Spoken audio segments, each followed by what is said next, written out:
نيتنا في نيتهم وأعمالنا في أعمالهم ويفتح علينا فتوح العارفين ويفقهنا في الدين ويرزقنا الأمر بما علمنا ويفتح لنا أبواب الطاعة ظاهرها وباطنها على هذه النية وكل نية صالحة وإلى حضرة النبي محمد صلى الله عليه وآله وسلم.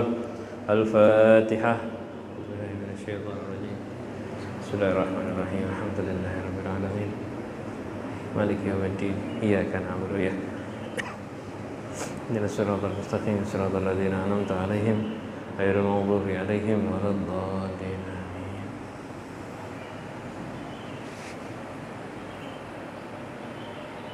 بسم الله الرحمن الرحيم. قال المصنف رحمه الله تعالى ونفعنا به وبعلومه في الدارين. وعن أبي موسى الأشعري رضي الله عنه قال قال رسول الله صلى الله عليه وسلم al-mu'minu lil-mu'mini kal-bunyani yashuddu ba'duhu ba'dha wa shabbaka baina asabihi muttafaqun alaih.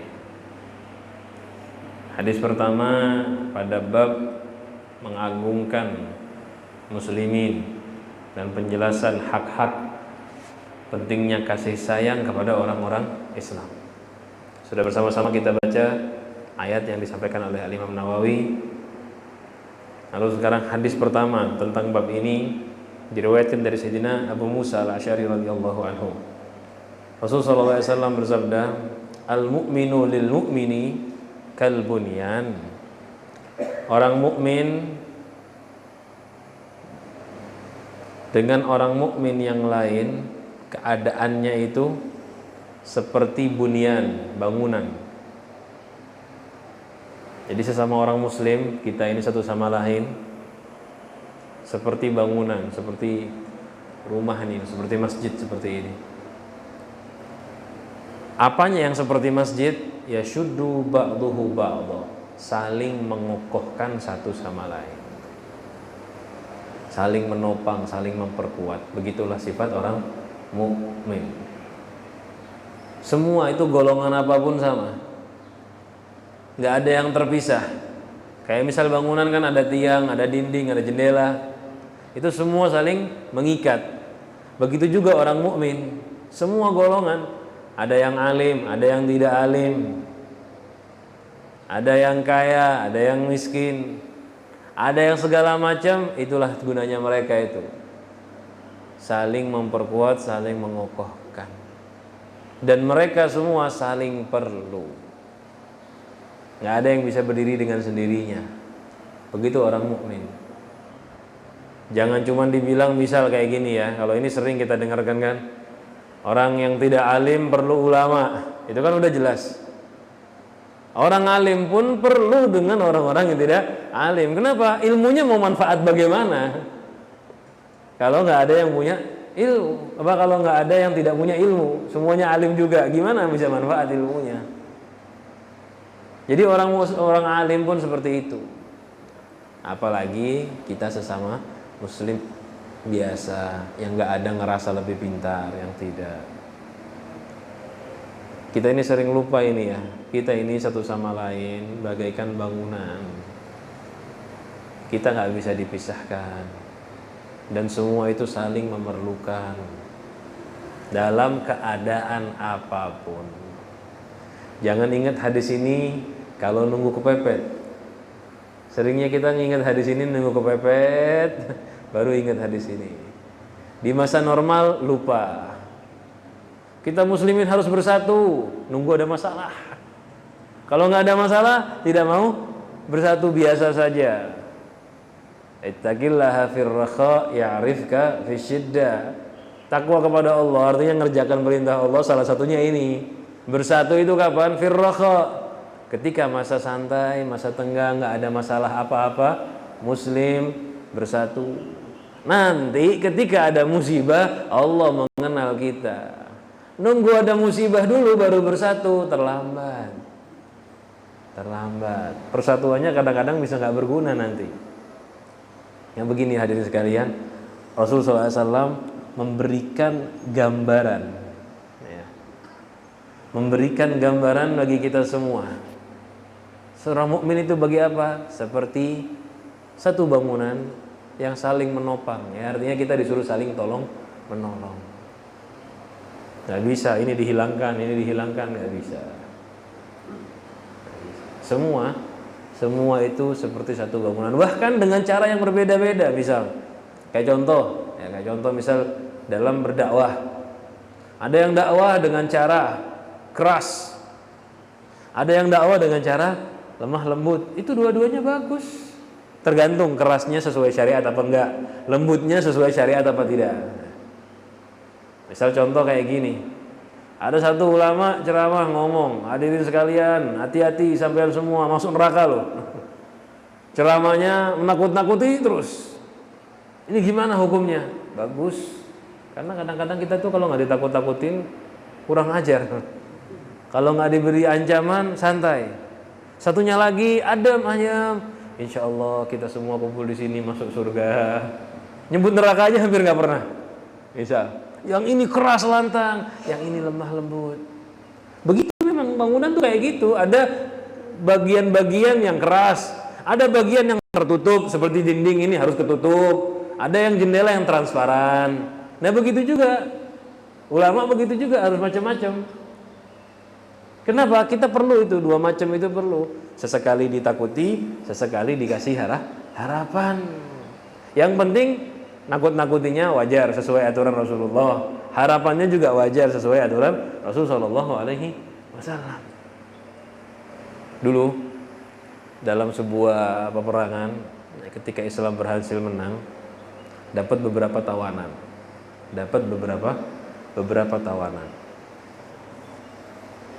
Ditangkap, Rasulullah musyawarah dengan sahabatnya, dengan Abu Bakar dan Sayyidina Umar salah satunya di situ.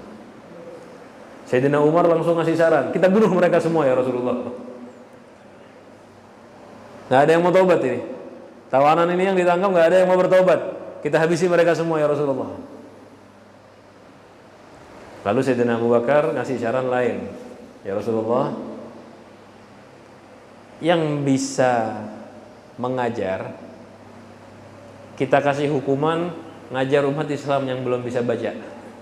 Jadi orang-orang kafir ini yang punya ilmu yang bisa baca, suruh ngajarin muslimin. Jangan dihukum mati, tapi disuruh ngajar. Suruh ngajarin muslimin. Lalu sebagian dari mereka kita tukar dengan muslim yang ketangkep. Soalnya muslim ada yang ketangkep juga. Kita bebaskan, kita tukeran. Itu salah satu saran dari Sayyidina Abu Bakar. Dimaafkanlah istilahnya, tapi tetap mengambil manfaat dari situ. Apa yang dikatakan Rasulullah? Rasulullah nggak bilang ini Umar salah, ini Abu Bakar salah, enggak. Di satu sisi Sayyidina Umar benar, di satu sisi Sayyidina Abu Bakar betul. Rasulullah mengatakan gambaran Sayyidina Umar seperti Sayyidina Nuh alaihi salatu wassalam. Sayyidina Umar ini kayak Sayyidina Nuh. Kenapa? Ketika Nabi Nuh berdoa, Rabbi la tadhar alal ardi minal kafirina dayyara. Nabi Nuh berdoa, ya Allah, jangan sisakan di atas bumi satupun dari orang-orang kafir yang tinggal di sini. Disuruh menghabiskan semua. Jadi suruh dihabiskan oleh Allah, oleh Nabi Nuh alaihi salam. Akhirnya itulah turun air bah. Jadi Rasulullah melihat Sayyidina Umar, dilihat sisi baiknya. Ini sama seperti Nabi Nuh. Dan Abu Bakar seperti Nabi Ibrahim yang memaafkan kaumnya. Itu adzimhum fa innahum ibaduk. Kalau kamu azab mereka, mereka hambamu.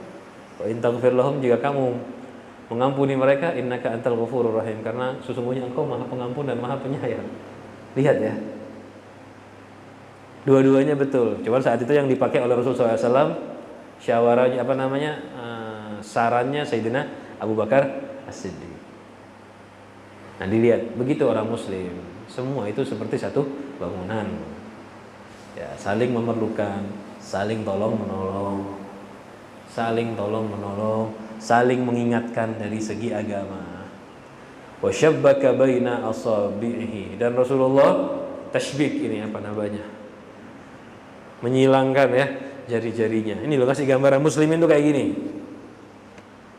Menyatu, nggak bisa dipisahkan, kuat. Inilah yang sering kita lupakan ini hadirin sekalian ya. Ini yang sering kita lupakan. Kita ini sekarang kurang rasa dengan orang muslim yang lain, itu kurang. Ya memang sebabnya banyak. Sebabnya macam-macam. Namanya manusia kan beda-beda. Ada muslim yang nakal, yang nggak benar, ada muslim yang baik. Ya biasanya timbulnya sebabnya suudzon.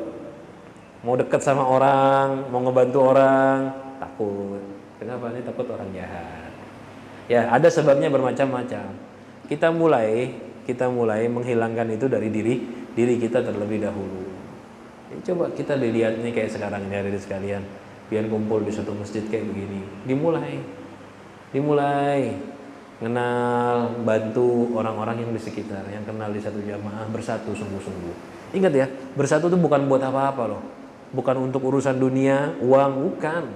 Bersatu itu untuk apa? Menyembah Allah. Ini gambarannya. Kita bersatu sekarang di pagi ini. Buat apa? Belajar ilmu agama. Bersatu untuk sholat berjamaah. Nggak ada tujuan lain. Sholat subuh berjamaah buat apa sih? Buat menyembah Allah. Ini yang sering kita lupakan. Kalau kita bersatu ada tujuan lain, itu nggak mungkin kekal itu. Ada manfaat dunia sekecil apapun, itu biasanya kayak gitu nanti bakal rusak. Nah ini yang sering kita salah tuh di situ. Ayo bersatu. Misal contoh ya, ayo kita bersatu. Ayo yuk kita jualan. Nah sudah dimulai dilarikan urusan dunia. Ya, nggak semuanya salah, tidak semuanya salah. Cuma biasanya kalau ada urusan dunia, nanti pasti ada satu dua yang ngambil manfaat untung, akhirnya pecah lagi. Nah ini yang sering kita lupakan, ini yang sering bikin perpecahan. Apa itu? Mengambil manfaat duniawiyah, apapun jenisnya. Ingat sahabat radhiyallahu anhum ketika disatukan oleh Rasulullah SAW, mereka nggak pernah ngambil manfaat, malah memberi manfaat. Jadi nggak ngambil, dirinya nggak mau ngambil untung dari yang lain, tapi berusaha memberikan. Itu ada kayak gitu, dan yang seperti ini bakal kekal persatuannya. Ini diingat ya, sampai digambarkan Rasulullah SAW seperti satu bangunan dan ngasih isyarat dengan menyilangkan jari-jarinya. Wa anhu qala, dan begitu juga hadis selanjutnya kedua, diriwayatkan sama dari Sayyidina Abi Musa. Rasulullah SAW bersabda, "Man marra fi syai'in min masajidina au aswaqina," barang siapa yang berjalan di salah satu dari masjid-masjid kami atau pasar-pasar kami, wa ma'ahu nablun, dan dia membawa nabl, anak panah, falyumsik, hendaknya dia simpan, diamankan, au liyaqbid ala nisaliha bikaffihi, atau dia tutup nisol tuh ujungnya anak panah itu yang tajamnya, dia tutup dengan tangannya. Kenapa? An yusiba ahadan minal muslimin, takut kena seseorang dari orang muslim. An yusiba ahadan minal muslimin minha bisyai'in, takut kena orang muslim dari ujung-ujung anak panahnya tadi.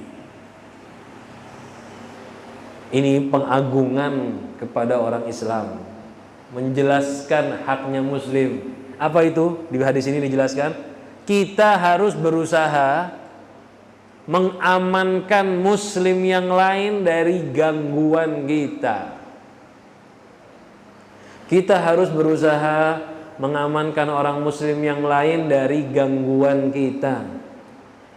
Ini yang bawa benda tajam, kalau jalan tutupin, jangan sampai kena orang. Anak panah kan tajam tuh ujungnya di atas. Tutup. Yang mau jalan di pasar, jalan ke masjid. Zaman dulu biasa ya orang ke masjid bawa pedang, ke masjid bawa anak panah biasa. Kalau sekarang habis. Bingung orang dikira ada apa ini. Zaman dulu biasa. Jadi kalau masuk masjid disuruh dijaga, ditutup yang aman. Lihat. Rasulullah nggak ingin ada umatnya membahayakan yang lain.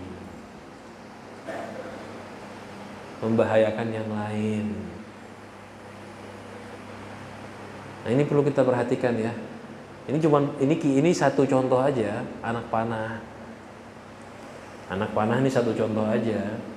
Kiaskan yang lain. Apa yang bisa membahayakan orang lain dari diri kita?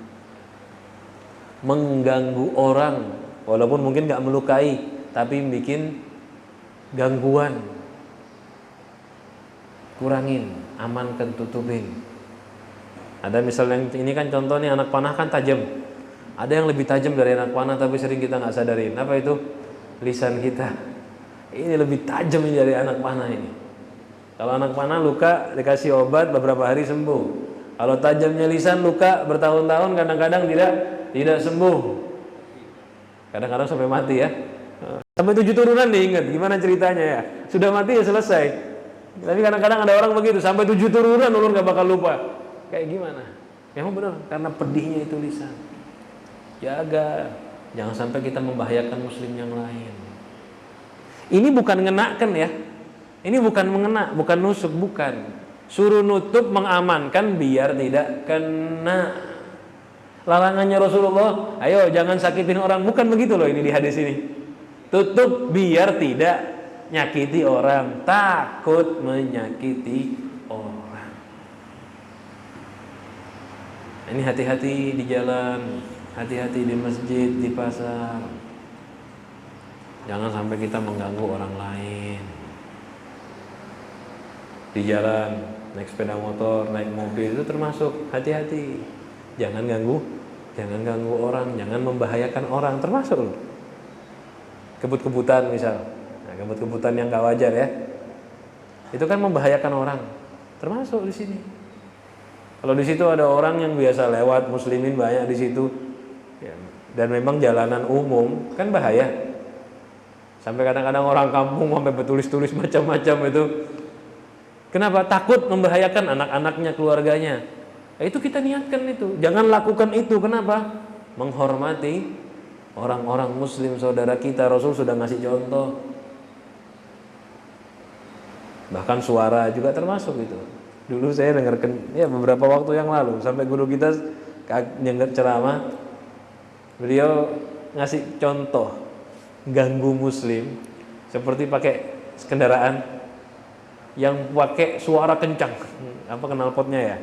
Nah, jadi lewat orang terganggu karena kencangnya suaranya. Ada yang tidur sampai bangun, ada yang tengah-tengah sholat bisa nggak khusyuk sholatnya. Itu termasuk itu kata beliau ganggu orang Islam. Ya bukan cuma melukai luka ini aja, ganggu itu ya macam-macam. Ini suruh dijaga.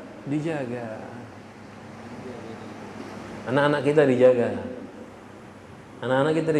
Kadang-kadang yang orang tuanya bagus, anak-anaknya nggak baik. Ya banyaklah contohnya macam-macam ini ya. Mainan-mainan yang di pinggir jalan itu membahayakan orang lain, dijaga keluarganya. Dijaga, jangan sampai mengenai orang Islam. Nah ini diperhatikan. Kadang-kadang mau taraweh mainan kelahi-kelahian dulu. Ya apa? Perang sarung lah. Nah, ya anak-anak ya, kalau masih dalam batasan wajar lah yang jadi nggak apa-apa. Cuman diperhatikan, jangan sampai nyakiti orang lain. Kalau dari kecil udah biasa ganggu orang, nggak ada didikan dari orang tua, ini orang Islam, agungkan, dia gampangnya gitu nyakitin orang sambil tertawa bermain-main, bahaya nanti ketika dewasanya. Bahaya ketika dia dewasa. Nabi sudah ngajarkan sama kita ya, yang bawa alat berbahaya jangan sampai tidak diamankan. Tutup. Sebetulnya nggak perlu pakai tulisan-tulisan macam-macam, itu nggak perlu. Ke masjid HP dimatikan, termasuk kan itu kan, suara keluar ganggu orang lagi sholat. Kalau lupa lain cerita. Ini yang kalau nggak lupa yang disengaja. Jaga apa yang bisa dari diri kita ganggu orang lain. Jadi kita itu jangan sampai salah terus minta maaf, jangan. Nggak sengaja terus minta maaf, jangan. Maksudnya Rasulullah itu begitu. Jangan sampai kamu nggak sengaja baru minta maaf, jangan. Biar tidak terjadi itu nggak sengaja itu diamankan dulu. Kayak bawa anak panah. Jangan sampai kesenggol orang nggak sengaja, jangan. Nggak pakai kayak gitu. Nggak sengaja. Sebelum nggak sengaja, amankan dulu. Orang itu kalau udah salah, walaupun nggak sengaja, susah minta maafnya. Udah keburu sakit duluan kan, keburu luka. Oh minta maaf saya nggak sengaja. Ya mau nggak mau terpaksa kadang-kadang dimaafkan. Tapi udah sakit, sudah sakit. Ada beberapa orang-orang soleh itu kalau jalan sampai nggak mau ngerumun sama orang. Kenapa? Takut keinjek kakinya ini, takut kesenggol ini. Bahkan ketika tawaf, kalau sekarang kan mungkin tempatnya teratur ya. Ketika tawaf, orang pada rebutan deketi Ka'bah, mencium Hajar Aswad. Siapa coba yang nggak kepengen cium Hajar Aswad? Ini dia tawafnya agak-agak jauh sedikit dari Ka'bah. Kenapa? Buat apa saya mencium batu? Bahasanya ya, bukan berarti nggak mulia. Cuman ini bahasanya. Untuk apa saya mencium batu tapi menyakiti ruhnya orang muslim yang dimuliakan oleh Allah dan Rasulnya? Maksudnya daripada saya nabrak-nabrak, maksa mencium ini, ada beberapa orang yang hatinya tersakiti. Ini benda mati, saya nggak cium, dia nggak ada rasa apa-apa, dia nggak tersinggung. Tapi saya mencium ini, ada hati-hati orang Islam yang tersakiti. Daripada saya nyakitin orang, hati-hati saya nggak mau mencium tadi. Terus sampai kayak gitu loh. Itu dalam rangka ibadah ya, dalam rangka ibadah. Kalau kita kan enggak, barokah. Kesian tuan guru sampai pucat kadang-kadang ya. Tangannya ditarik ke sana kemari, senggol ke sana kemari. Ini mungkin pelajaran buat kita semua ya. Kalau ada ulama, misalkan kadang-kadang terutama yang jauh belum tentu ketemu sama kita. Kan kita tuh kadang-kadang rindu, memang karena takdim berlebihan jadi lupa diri. Ingat, kita itu dapat barokah dari beliau, nggak harus mencium tangannya, nggak harus memegangnya.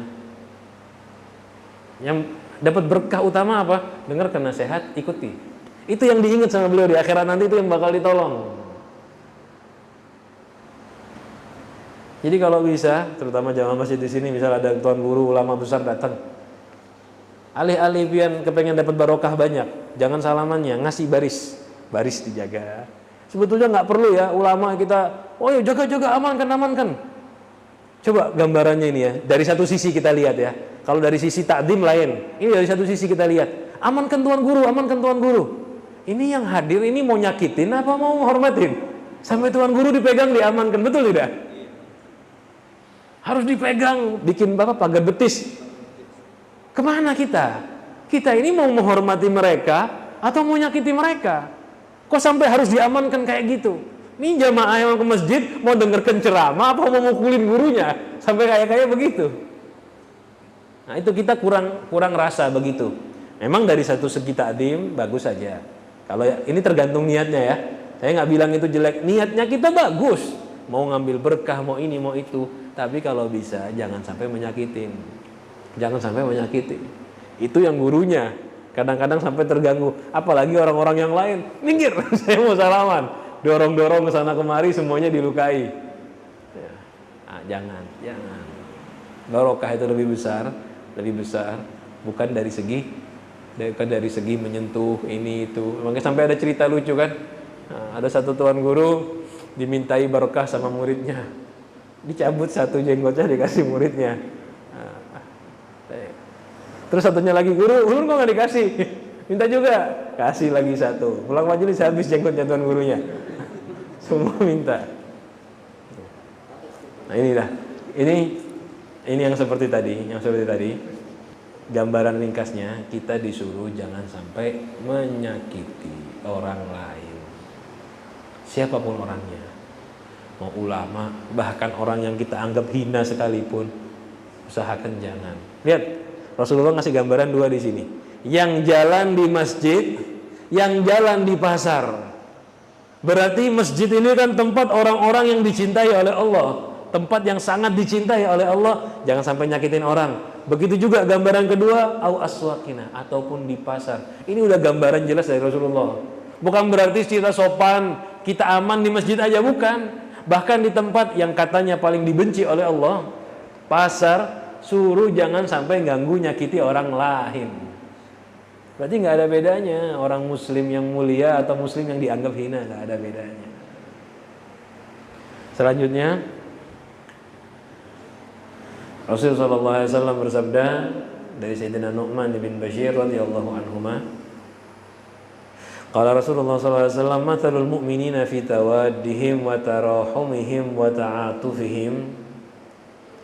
Gambaran orang mukmin dalam kasih sayangnya, dalam lemah lembut di antara mereka. Matsalul jasadi, ibarat jasad, satu badan. Idza ishtaka minhu 'udhun tada'a lahu sa'irul jasadi bis-sahri wal humma. Idza ishtaka minhu 'udhun, jika satu badan itu sakit, ada masalah, tada'a lahu sa'irul jasadi, seluruh tubuh merasakan,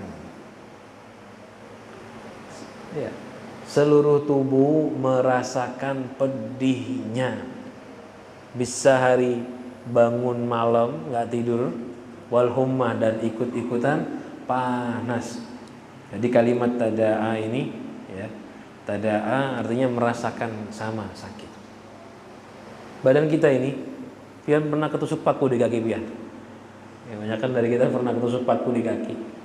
Yang ketusuk di telapak kaki. Yang pusing kepala. Panas, demam di sini. Malam nggak bisa tidur, sebadan. Kenapa? Karena menyatu. Ini sama seperti hadis pertama tadi, ya, kalbunyan, seperti satu bangunan.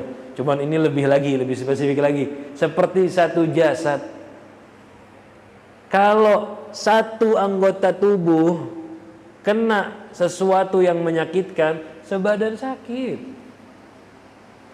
Kita disuntik, yang merinding sebadan, bukan anggota yang disuntik aja. Ada infeksi kecil, di mana infeksinya, walaupun di bagian dalam organ ataupun di luar, kalau infeksi panas sebadan kita. Nah, begitu orang muslim. Ada satu orang muslim sakit, harusnya muslim yang lain kepikiran. Kan badan sakit, satu tubuh sakit, kaki tadi ibarat kata, ya, kena paku, nggak tidur semalaman, sebadan nggak tidur. Ada orang muslim kena musibah, harusnya kita ikut mikir hadirin sekalian. Jangan sampai, ya, kita sering ada muslim kena musibah kita cuek. Jangan. Ada muslim kena musibah kita santai. Jangan. Berarti bukan muslim sungguhan begitu. Bukan orang mukmin beneran. Rasulullah ngasih gambaran, ibarat orang mukmin itu ibarat satu jasad. Berarti yang nggak kayak gini, yang kalau ada orang muslim sakit, ada orang muslim luka, dia nggak ikut mikir, dia nggak ikut sakit, berarti belum sempurna imannya. Itulah gambarannya. Kapan kita sempurna iman? Kalau kita merasakan kepedihan orang muslim yang lain, nggak ngelihat apapun rasnya, nggak ngelihat apapun darajatnya, dimanapun tempatnya. Kalau kita melihat mereka kena musibah, ikut sakit, itu orang mukmin yang sempurna imannya. Ikut mikirkan, ya, minimal doa. Kalau nggak bisa berbuat apa-apa, nggak bisa nolong, berdoa. Doakan mereka, jangan sampai cuek. Ada di langit ke-6, Imam Ghazali bercerita, hadis riwayat Sayyidina Mu'adz bin Jabal. Jadi nanti di setiap langit itu ada pemeriksaan amal. Di langit ke-6 itu malaikat yang jaga. Ketika amal kita mau dibawa menghadap Allah, sampai di langit ke-6, seandainya lolos ke langit ke-6, di langit ke-6 diperiksa. Apa pemeriksaannya? Dilihat orang tadi rahmat tidak sama orang muslim. Ikut prihatin, ikut mikirkan nggak kalau muslim ada kena musibah. Seandainya amal orang tersebut walaupun sebanyak apapun, kalau dilihat orangnya itu ketika ada muslim kena musibah nggak pernah ngurus, malah menyalah-nyalahkan salahnya sendiri. Kenapa kayak gitu? Malah seperti itu, ditolak amalnya. Jangankan sampai menghadap Allah, tembus ke langit ke-6 aja enggak, ditolak. Ini kayak kita kan, sampean kalau kaki pian kena apa namanya? Kalau kaki pian kena paku, pian ngomong nggak sama kaki pian? Salah sendiri pian menginjak paku. Pernah nggak pian begitu? Salahnya sendiri, makanya kalau jalan lihat-lihat. Enggak kan? Iya. Kita nggak mungkin menyalahkan kaki kita, walaupun kalau lihat-lihat padahal mata kita kan yang harus ngelihat. Nah begitu juga kita kalau ada muslimin salah itu jangan salahkan dia. Kalau ada muslimin sakit urusan dohir ini ya, jangan salahkan dia. Saya juga berarti salah begitu loh. Saya juga berarti salah. Saya juga teledor, makanya dia kena musibah. Dulu beberapa ulama sholihin ketika ngelihat ada orang-orang bermaksiat, dia ikut sedih, ikut taubat. Taubat, takut sama Allah. Ditanya, kenapa kok pian gini kalau ngelihat orang bermaksiat? Kenapa kok sampean seperti ini kalau orang bermaksiat? Yang maksiat siapa yang taubat sampean? Kan aneh ya. Yang maksiat siapa yang taubat beliau? Kenapa? Kata beliau, mereka itu bermaksiat. Salah satu sebabnya saya teledor. Harusnya saya sudah dakwah, sudah nyampaikan ilmu sama mereka. Karena lalainya saya dalam menyampaikan ilmu, mereka sampai bermaksiat. Lalainya saya mengingatkan mereka, mereka sampai bermaksiat. Itu ibaratnya begitu. Kayak kita punya mata kan, kaki saya kena paku. Ya, mata saya salah juga. Kenapa mata saya nggak lihat-lihat? Padahal yang kena kaki. Nah begitu juga padahal yang kena mereka. Karena ibarat mereka itu satu sama saya, bukan yang lain. Lihat ini, ikatan orang muslim. Nah hadirin sekalian, ini yang kayak gini yang kurang dari kita ya. Kurang dari kita. Walaupun kita alim bagaimanapun juga, kita harus merasakan itu salahnya orang lain adalah kesalahan kita. Ada orang maksiat, jangan langsung kita jelek-jelekkan. Kita harus merasa juga, saya salah juga berarti ini. Harusnya saya ngandeng tangannya dia ke masjid. Jangan sampai dia digandeng orang lain untuk ke tempat maksiat. Nah ini orang muslim itu harus ada rasa seperti ini. Mudah-mudahan kita dijadikan orang-orang yang saling menyayangi, saling mengasihi, saling cinta karena Allah Subhanahu wa ta'ala. Mudah-mudahan yang kita baca semua tadi bisa kita praktekkan dalam kehidupan sehari-hari. Kita dipertemukan orang-orang yang merasa diri kita adalah dirinya, yang merasa diri kita adalah bagian darinya, dan kita mudah-mudahan bisa dijadikan orang-orang seperti itu. Hadza minni, jika ada salah kata kurangnya mohon maaf sebesar-besarnya. Wassalamualaikum warahmatullahi wabarakatuh.